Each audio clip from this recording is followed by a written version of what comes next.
Olá, gente, tudo bem? Aqui é o professor Leonardo, apresentando a sala de emergências psiquiátricas para a disciplina de Psicologia Médica 6. Então vamos começar. A sala vai ser dividida, em dois temas principais: suicídio e agressividade e agitação psicomotora. Começando com risco de suicídio. A definição de risco de suicídio é a probabilidade de que a ideação suicida leve ao ato suicida e tenha o desfecho, como desfecho a morte autoinduzida, certo? A gente sempre tem que investigar o risco na presença de ideação suicida. Tá? Pensamentos, que são os pensamentos sobre ser o agente da própria morte ou em caso de tentativa de suicídio. A gente tem que avaliar a presença de um plano suicida, que tipo de plano está sendo feito, que comorbidades clínicas psiquiátricas esse paciente possa ter, tentativas prévias que ele já possa ter feito, tentativa atual. Tá? Sempre é importante esse tipo de avaliação. O suicídio está entre as 10 principais causas de mortes no mundo. Tá? E na faixa de 15 a 34 anos está entre as 3 principais causas. Então, o risco de tentativa de suicídio é 6 vezes maior entre pessoas que em algum momento já apresentaram ideação suicida. E a presença tentativa de suicídio anterior é o principal fator de risco para suicídio consumado. Tá? Muito importante esse dado. Prevalência no Brasil de ideação suicida, alguns estudos descrevem como de 17,1%, tá? E a tentativa de suicídio 2,7%. A incidência anual, de acordo com estudos americanos, tá de 10 entre cada 100 mil pessoas.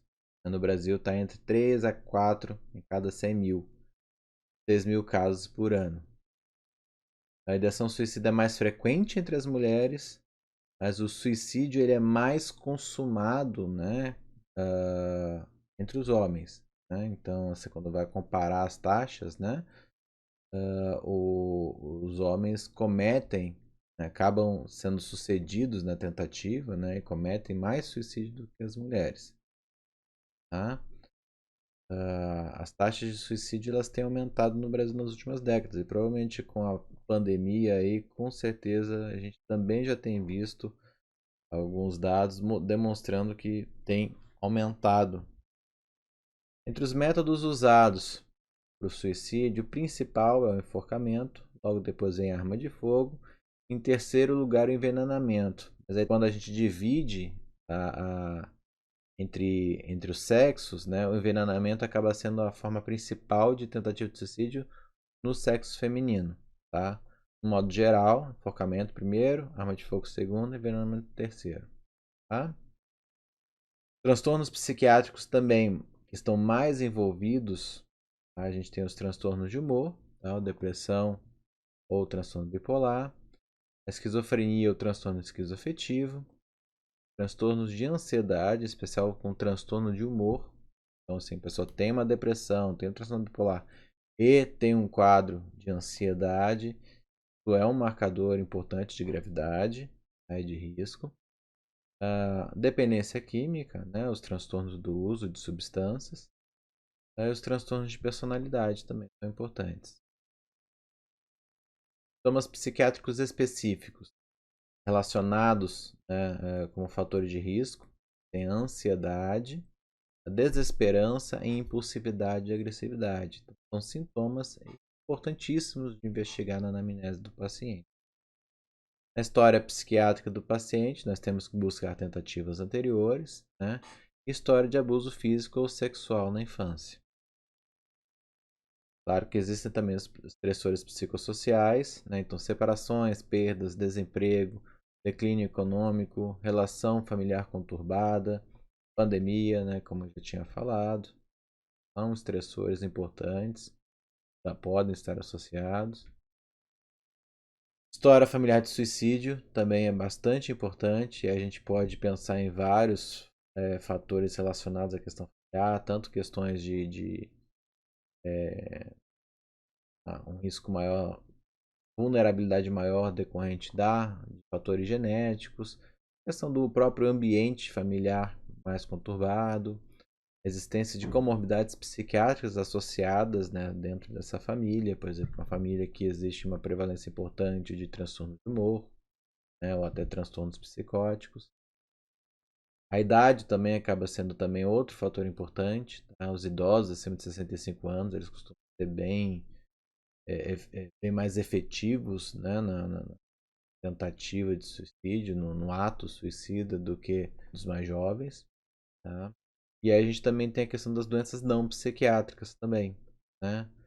Como a AIDS, a epilepsia, lesões medulares, lesões cerebrais, coreia de Huntington, neoplasias.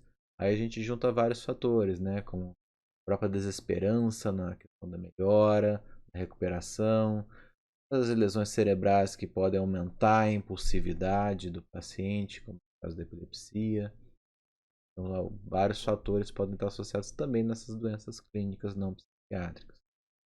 E o que a gente acaba vendo é que existe uma interação cinética entre esses fatores, né?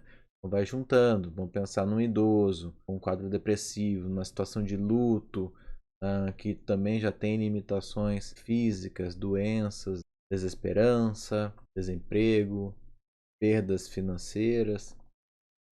São vários fatores que podem ir se potencializando e aumentando esse risco. E a gente precisa ficar atento.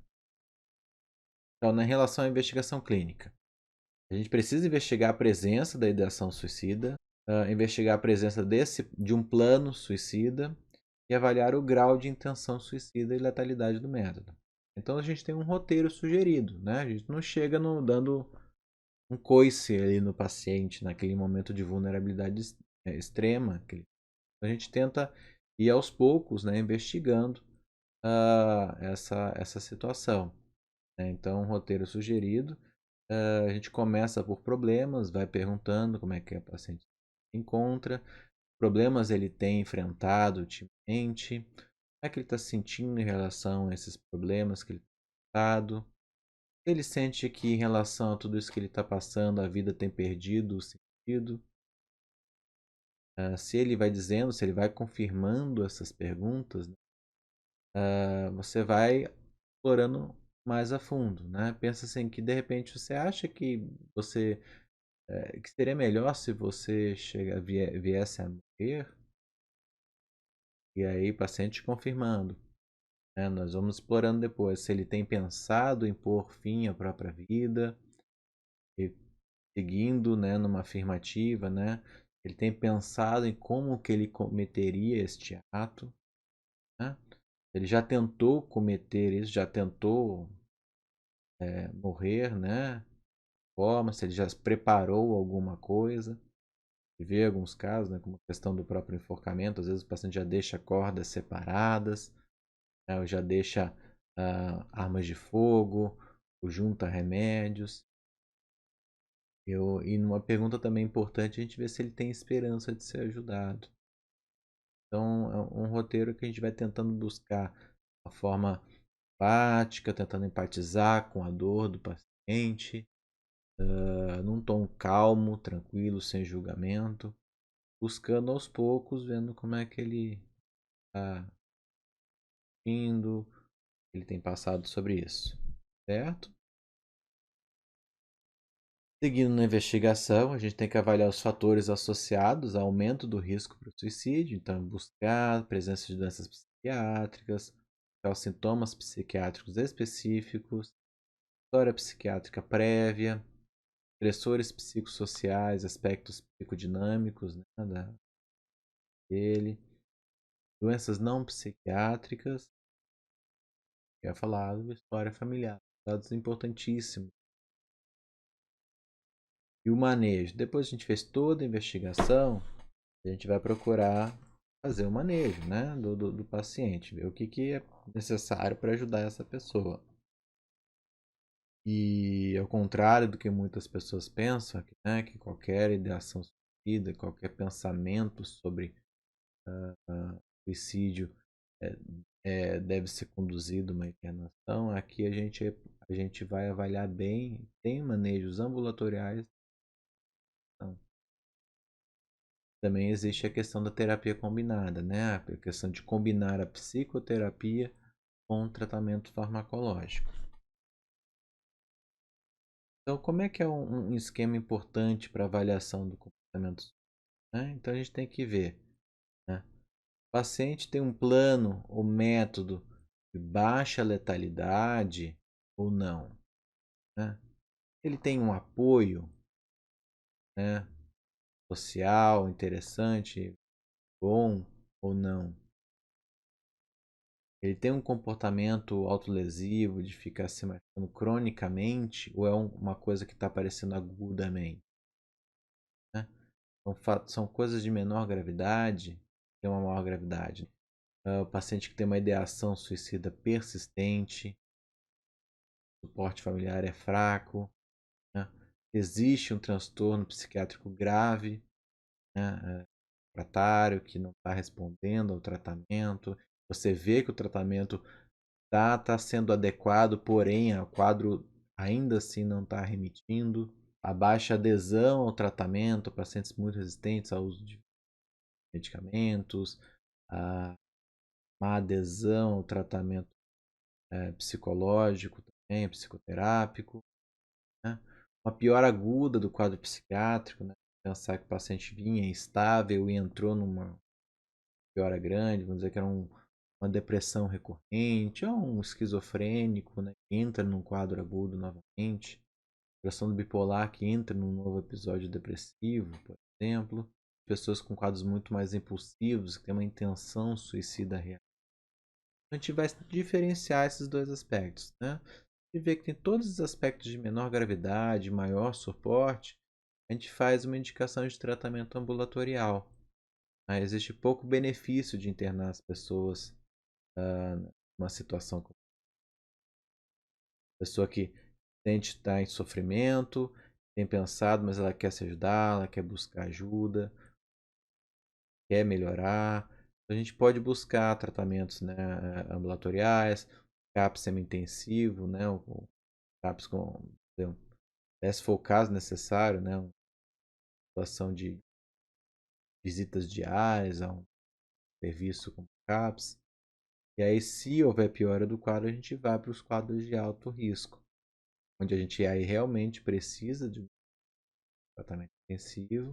Então, se o paciente é de baixo risco, a gente faz indicação de tratamento ambulatorial, né? Vai para tratamentos ambulatoriais, CAPS semi-intensivo, CAPS não intensivo. Se piorar o quadro, a gente busca um tratamento mais intensivo, né? Que a gente vai até ver se existem condições de fazer um tratamento domiciliar, né? Existem condições clínicas, sociais, familiares que podem dar esse suporte.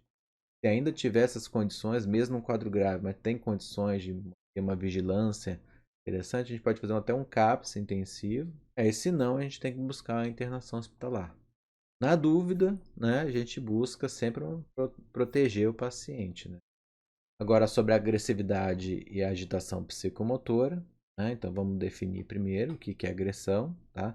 Agressão é o ato intencional que causa um dano físico ou mental a outra pessoa.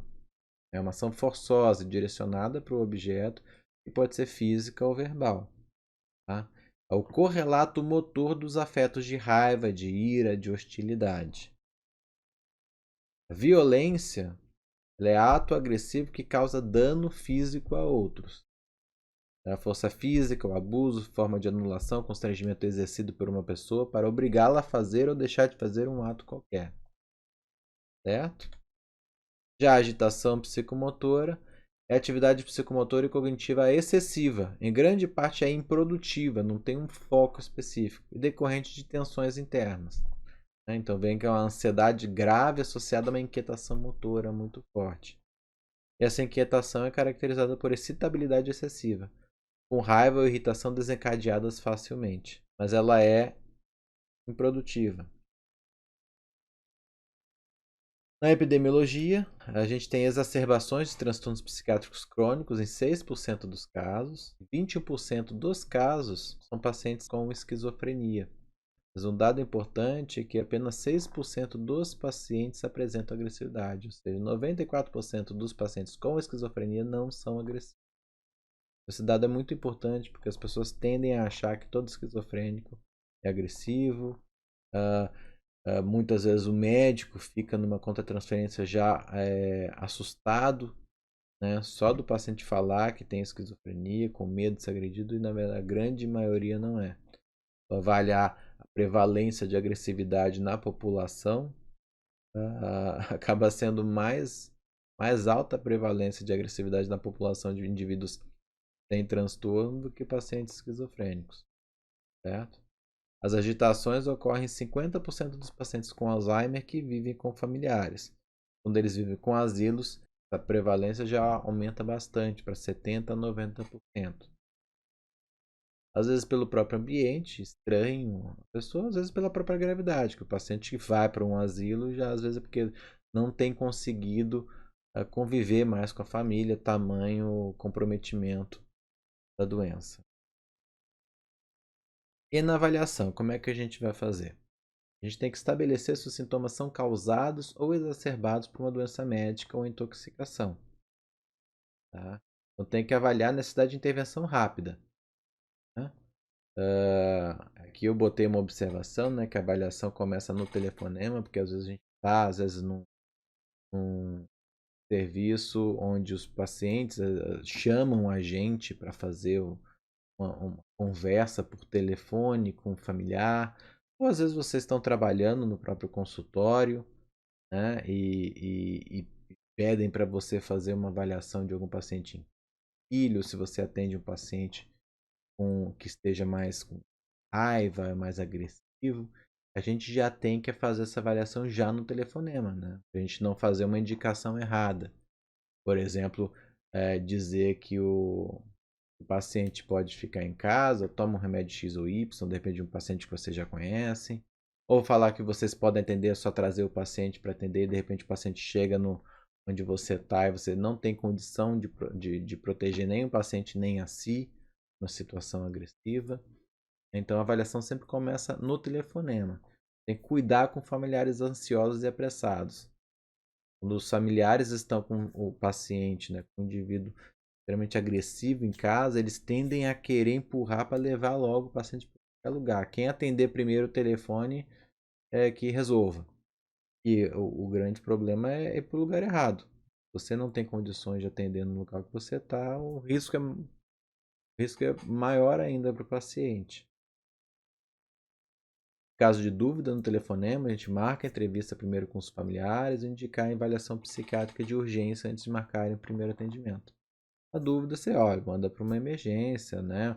Pede para o caso pelo sistema público de saúde, né? Pedir transporte pela SAMU, né? O contato com o serviço de emergência.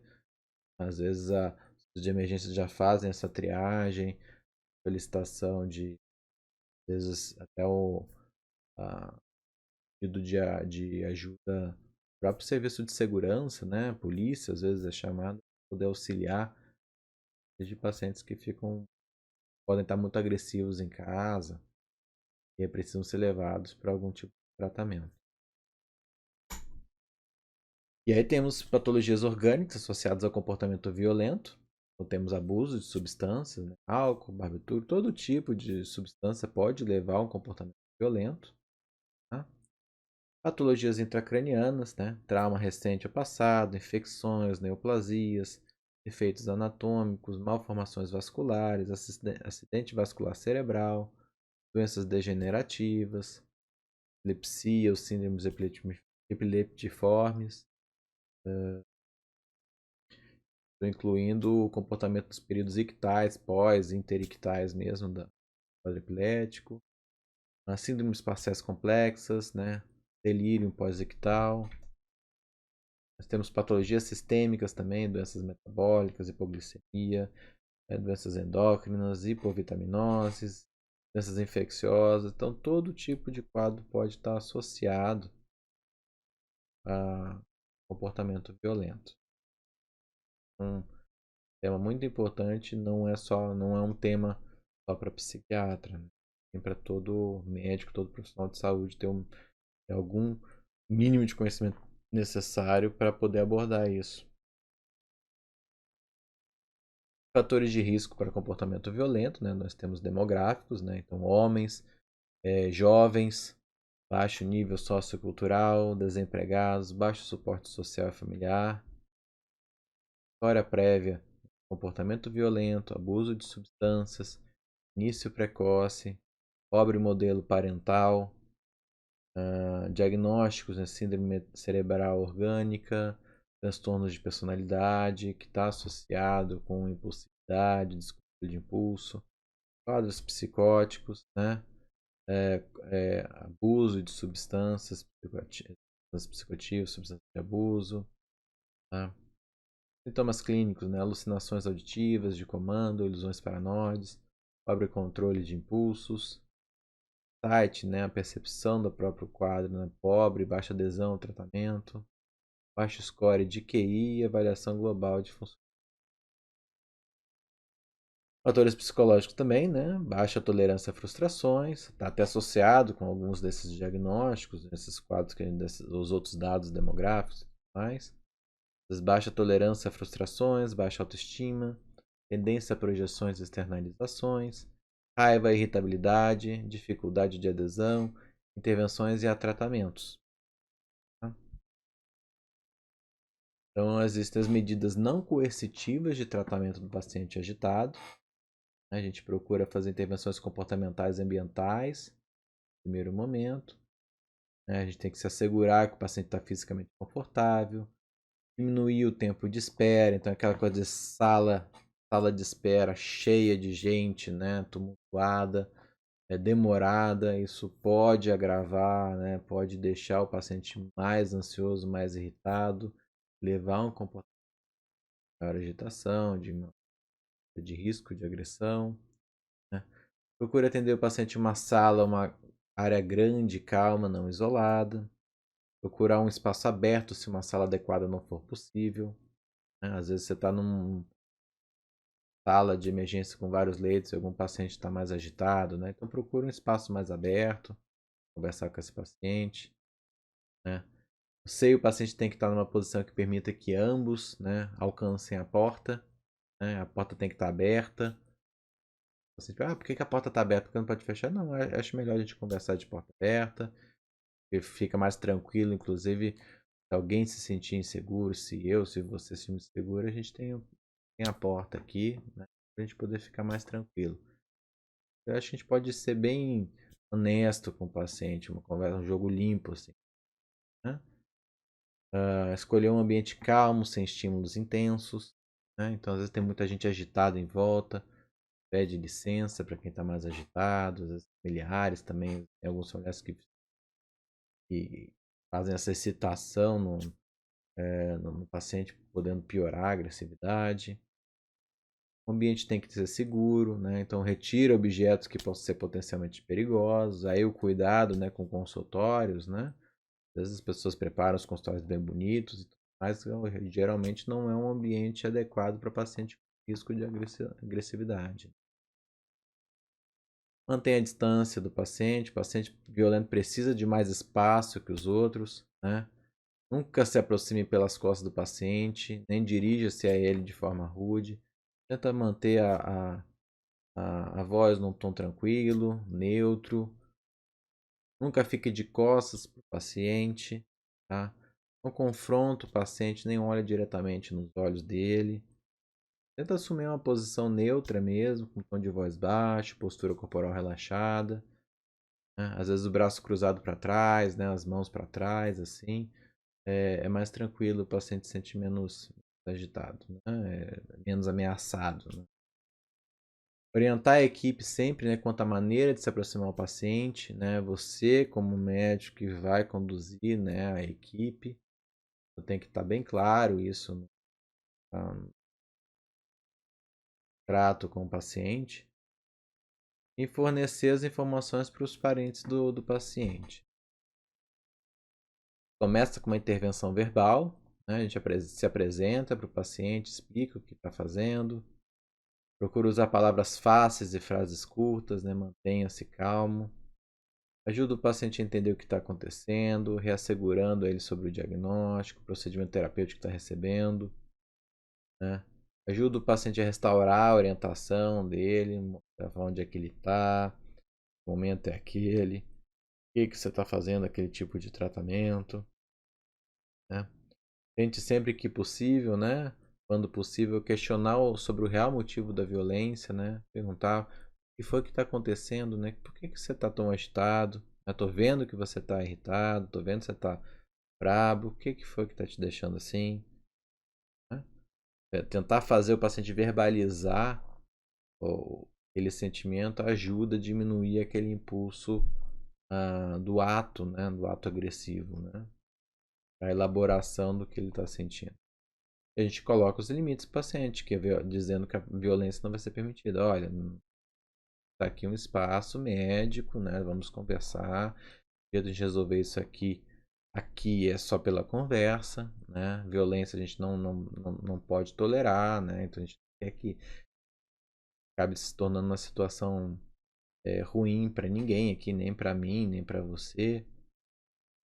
Tenta sempre acalmar o paciente e falar que tem limites, não pode haver agressão ali naquele atendimento.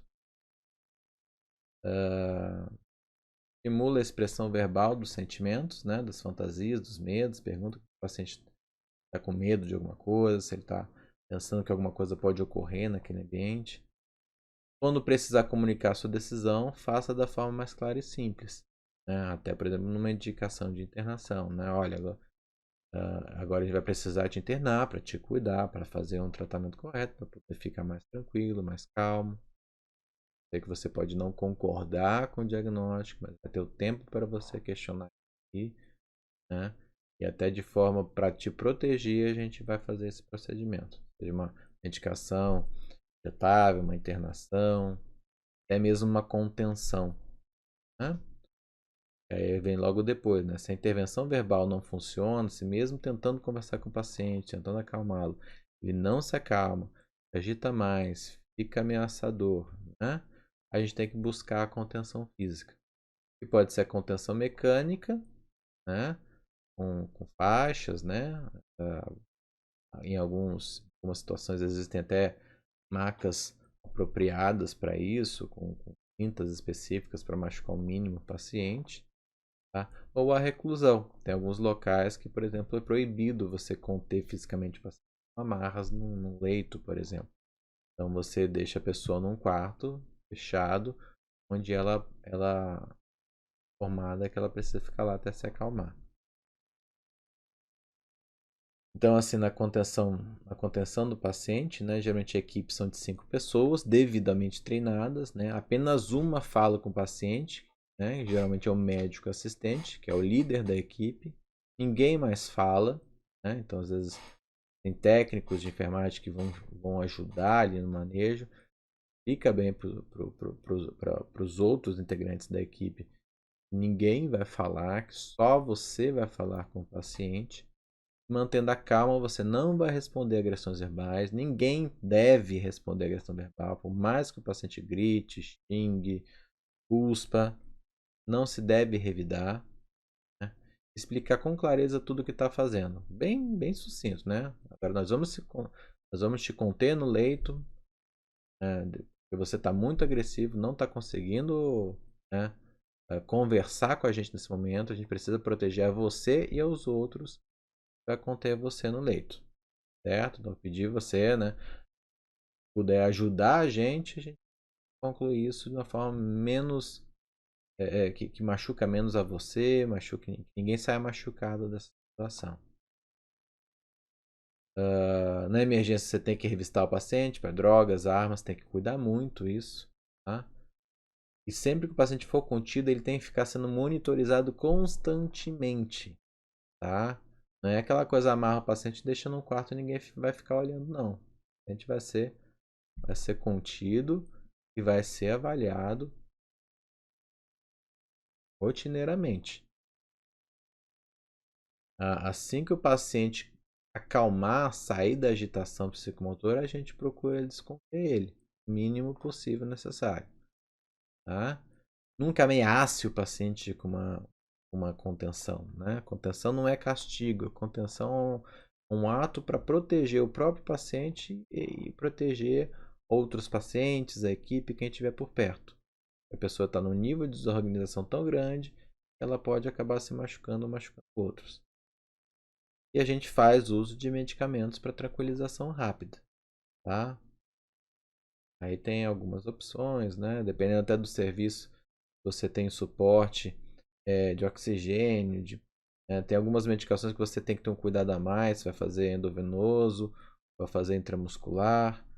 Endovenoso tem a possibilidade de você fazer um manejo mais rápido, mas ao mesmo tempo pode levar a uma depressão respiratória e você tem que ter o suporte clínico para poder reverter isso.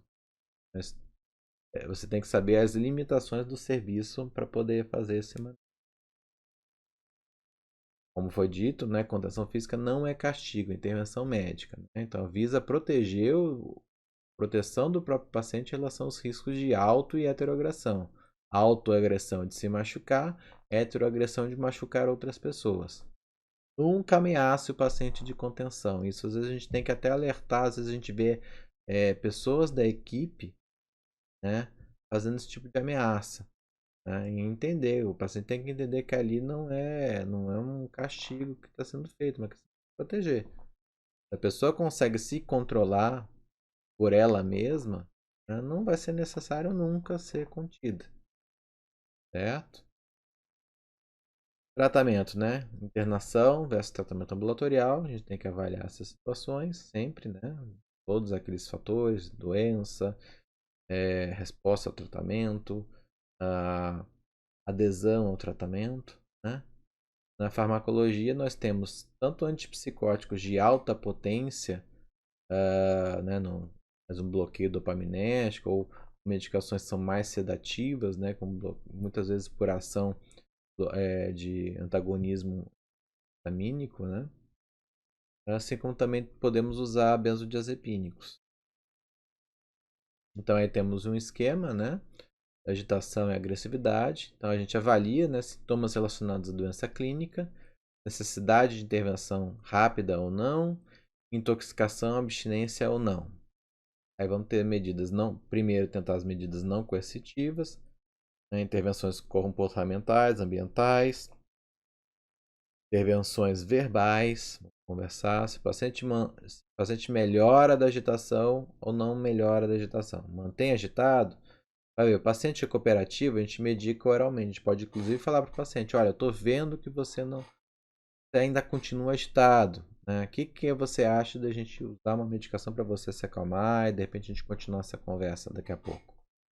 Né? Tem paciente que aceita, né? É para não evitar de tomar, ele sabe que às vezes a conduta pode ser mais,